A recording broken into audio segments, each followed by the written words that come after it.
welcome to Mrs. Palmore Art at Home. Today we're going to be making worry dolls.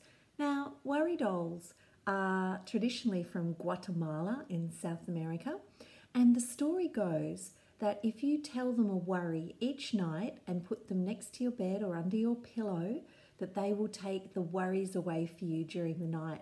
And I think that's a lovely little idea. So if you're feeling a bit anxious before you go to bed at night, you can just tell your worry dolls a little secret, what you're worried about, and put it under your pillow, forget about it, and the worry doll will do the worrying for you. So traditionally, worry dolls are made out of little bits of stick with fabric wound around them. So I was thinking of what we could make worry dolls out of at home. So I've got one which is a cotton tip or a Q-tip, and one which is a matchstick, and it's just a really simple little activity to get your fine motor skills going. So if you have a matchbox or matches, that's great. If not, if you have a Q-tip, that's also good. You can cut one of the ends off. If you have got a match, make sure that it's not a live match, so the head is red, whereas on this one it's already been used. So we want a used one. So if you need a used one, ask a grown-up to light the match for you. Don't do it yourself. And when that's cooled down, it'll be ready to use. Now the first thing that I did was I got a pen.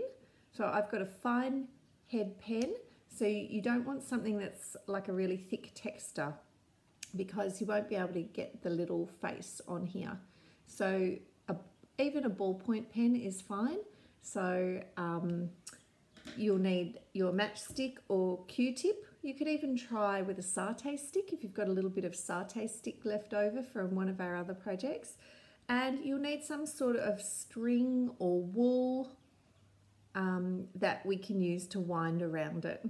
Okay, so if you want to grab those things, and I'll meet you back here. Okay, so I'm just going to chop the end off one of my Q-tips, because I just want one for the head. So I'll make one of each so you can see what I'm doing. So I'm going to get my pen. I'm just going to put two little eyes on there and maybe a little circle for the mouth. He looks a bit worried and surprised. This one, eyes, maybe I can fit a nose because this is a little bit bigger. Here we go.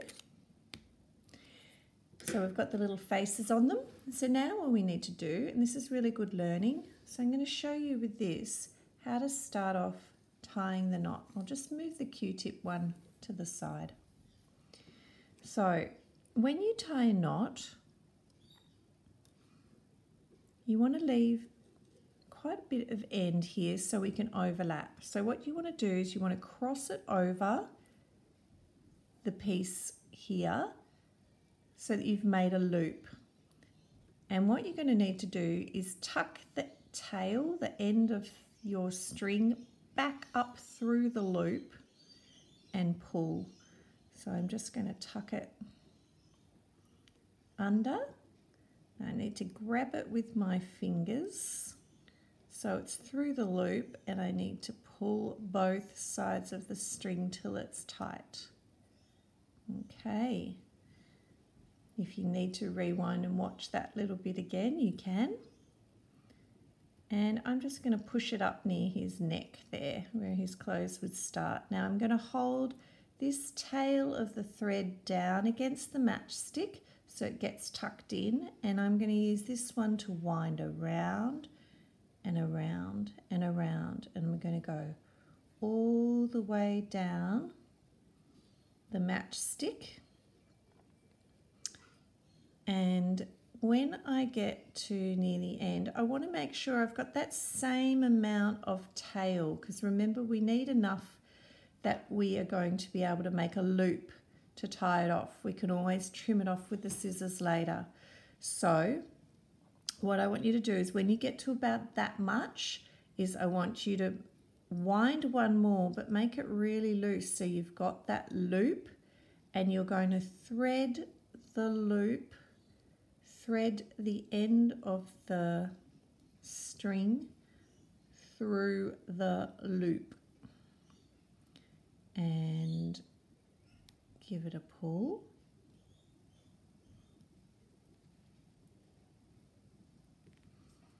And just to make sure it's really secure, we're going to do that one more time.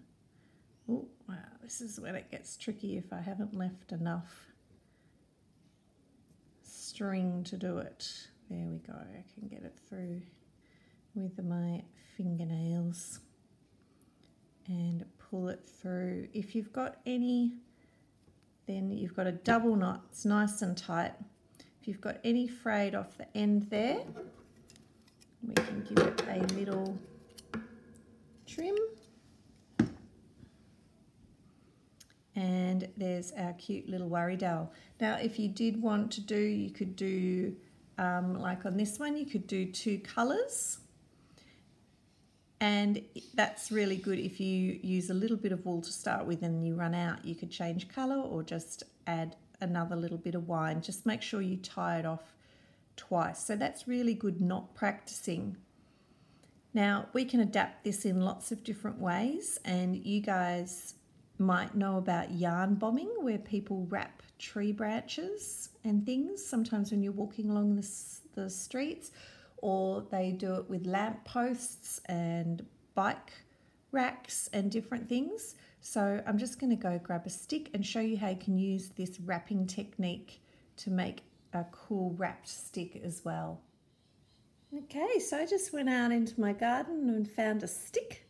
So I'm going to wrap it so it's good practice for my knot tying skills. So again, making the loop, tucking the end through the loop, tying it. You can even do that again. Make sure it's nice and tight, and holding the tail of the string down.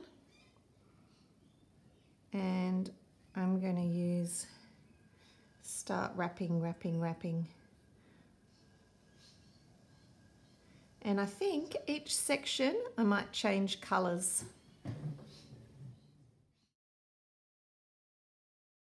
Sometimes twisting the stick can be a good technique as well. So you hold the string in your hand and you twist the stick as you go.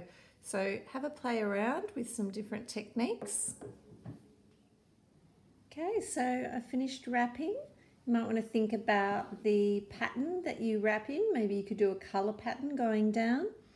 And what I can do with this is, it looks really cool if I stick it in a jar, a few of them together as an ornament. So it's just sitting in the middle of a table, maybe with some leaves that you've collected from a walk around the neighbourhood on your exercise. Or you could create some loops and put one here and one on the other end, and you could hang your branch up somewhere and hang things from it. You could hang, well, for me it would be perfect to hang my jewellery, my earrings or my headscarves. You could hang other pieces that you might make, maybe some origami mobile, and you could create your own mobile. So there's lots of ideas you could do with a yarn wrapped stick. But just have fun, and don't forget to tell your worry dolls all about your worries before you go to bed, so they can take your worrying away for you. Have fun with wrapping, guys. Bye.